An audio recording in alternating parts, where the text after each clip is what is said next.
Hello, good morning sa ating lahat. Dito po tayo ngayon muli sa Cross na Daan, San Rafael, Bulacan. At tayo po ay magbabalita. Tignan po natin itong ngayon po natin ang lagay ng panahon. At ang lagay po, mga kapatid, ng traffic dito po sa Cross na Daan. Katatapos lamang po ng ulan kagabi. Napakalakas ng ulan kagabi mula pa kahapon, mga kababayan. At ngayon medyo maampon-ampon pa rin po. Kaya dito po tayo ngayon sa Cross na Daan. Kasalukuyan nag-uulat po sa mga pangyayari at kaganapan po dito sa Cross na Daan, San Rafael, Bulacan, mga kapatid. At ito po medyo malakas-lakas muli ang ulan at kung saan ay tuloy-tuloy pa rin. So yung mga kababayan po natin na marahil marami pong binaha kagabi at yung pong mga kababayan po natin na sa mababang lugar, kung medyo sa tingin po ninyo malalim na at inaabot ang inyong mga bahay, kung maaari po ay magpa-rescue na po kayo at lumikas na po kayo sa lugar na yon, dahil baka po ay lumakas po ang ulan pa at kayo po ay bahain, matangay ng baha, no? At kumari po ay maitaas ninyo ang inyong mga kagamitan dahil nga po sa tuloy-tuloy na ulan, dahil po marahil po ay ang baha ay ang bagyo ay nariyan po ngayon, ano. Kaya may bagyo po kasi ngayon, kaya ganito po ang nangyayari sa ating minamahal na bansang Pilipinas. Kaya medyo hindi naman ganun ka-traffic, pero dahan-dahan lang po ang takbo. At ingat po ang lahat ng mga nagmamaneho, nagdadrive ngayon, mga kababayan. Mag-ingat po kayo kasi medyo madulas ang daan. Tsaka kung maaari po ay yung mga nagbabiyahe sa malayo, huwag mo nang magbiyahe sa masyadong malayo. At lalo na baka madaan po kayo sa mabalaho po kayo sa malalim na tubig, lubak-lubak. So kung ang inyong sasakyan ay bababa, so wag muna kayong magbiyahe kung saan-saan ngayon, dahil baka ho kaya buti ng baha. Ano po, so yun po ilang paalala mula po sa dito po sa ating pag-uulat, kung saan ay paalala po sa lahat ng mga nagbabiyahe, yung mga nakamotor, kung maaari po naka-helmet po kayo, naka-raincoat po kayo, kasi tsak na mababasa po kayo. Yung mga tricycle, nakatrapal nga po eh. So yun po, mga kababayan, ang ating pag-uulat dito po sa Cross na Daan, San Rafael, Bulacan, na kung saan ay tuloy-tuloy pa rin po ang pag-ulan dito. Ayan, dito po tayo sa tapat ng palengke. Ayan, dito po tayo sa public market. At malapit po tayo dito sa Alex Computer Repair. Lahat ng papagawa nyo dyang laptop, cellphone ay papagawa nyo, may print, nagpiprint din po sila, nagsiserox, laminate, nag-ID rin po sila, RAS ID, no? Mabilis lang po yan at good quality po, no?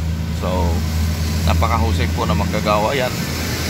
Pastor Alex, no? Yan, Alex, ayan, yan po ang kanilang, yan po ng aking kaibigan, kumpare, Pastor Alex.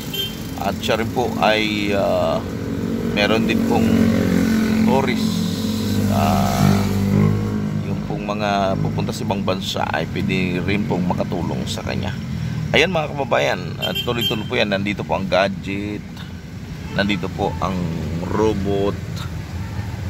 Okay, so yun po, mga kababayan, magbabayad po kayo ng tubig at kuryente ay dyan lamang po kayo sa gadget shop. Okay, so mga kapatid, at kung bibili kayo ng mga feeds naman, pagkain ng manok at baboy, dyan lang po sa RNS. Yan, Agri Poultry Supply. Yan po, mga kababayan, mayroon nandyan din po Palawan, malapit lang, Pawn Shop Palawan.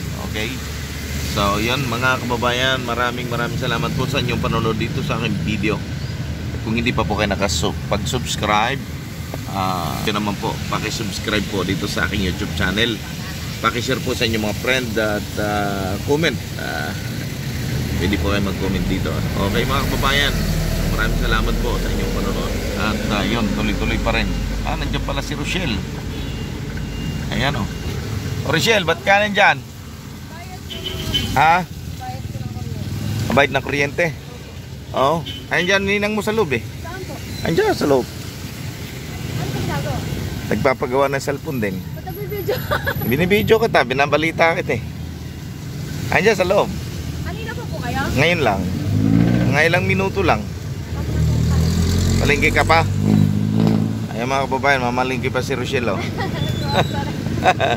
Galing ako talian eh. Sabi ko, lumabas ako ng maaga. Okay. Sige, sige. Bye-bye. God bless. Ayan mga kababayan. So tuloy-tuloy po ang biyahe ng mga tao kahit sa kabila po ng ulan. Siyempre, kahit maulan, bagyo, hindi pwedeng mapipigilan, no? Tuloy-tuloy ang biyahe, tuloy-tuloy lang ang buhay, no? Huwag tumigil sapagkat kung titigil ka, hindi ka na makahinga, patsay na ka na, no? So yun po, golden bee, gintong honey. At ito naman ay kakakarga lang ng maraming gasolina, no? So dahan-dahan ang biyahe kasi sumasabog yung mga ganyan eh. Okay, so sa lahat na nagbibiyahe ay dahan-dahan at ingat po sa biyahe kasi madulas ang daan, masyado matulin kasi madaling magpatakbo ng matulin ngunit mahirap magpatigil, ano ho? Kasi pag nadulas na yan ay delikado na. So yun po mga kababayan ang lagay ng ating panahon dito po at hindi pa rin po natatapos ang ulan mula kahapon, kagabi napakalakas ng ulan. At ngayon po muling umulan na po, tumahimik na po kanina ang panahon. Maganda na po kaso umulan po uli. Ayan, kaya medyo maambon po uli. So ingat po ulit sa biyahe mga kababayan. Sa lahat po natin mga kababayan, mag-ingat po kayo sa inyo pong paglalakbay. Yan. Ito po si Kuya Sam na nag-uulat. Magandang umaga bayan, magandang umaga po sa inyong lahat. God bless, ingat po kayo sa inyong pagbiyahe. Bye bye. God bless, we love you all, to God be all the glory. Ayan, dahan-dahan sa pagtawid.